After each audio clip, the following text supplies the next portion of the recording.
ফের রাজ্য রাজনীতিতেই বিজেপিতে আবারও যোগদান। দিলীপ ঘোষের জনসভা মঞ্চ থেকে মুর্শিদাবাদের সুতিতে ফের শয়ে শয়ে তৃণমূল ত্যাগ করে বিজেপিতে যোগদান।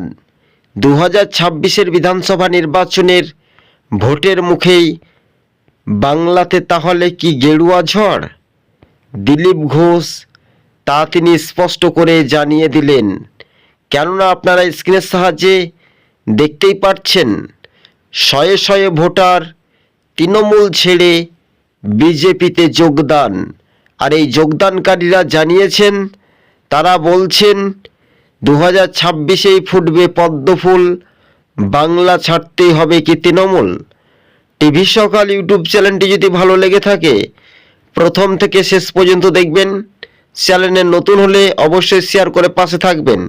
আপনাদেরকে আরও একবার জানিয়ে রাখি, দিলীপ ঘোষের জনসভা দলীয় কার্যকর্তা ও মণ্ডল কর্মী সমর্থকদের নিয়ে, আর তার মাঝেই তৃণমূল ছেড়ে বিজেপিতে যোগদান মুর্শিদাবাদ জেলার সুতি বিধানসভা থেকে। এই মুহূর্তের বড় খবর, বিগ ব্রেক।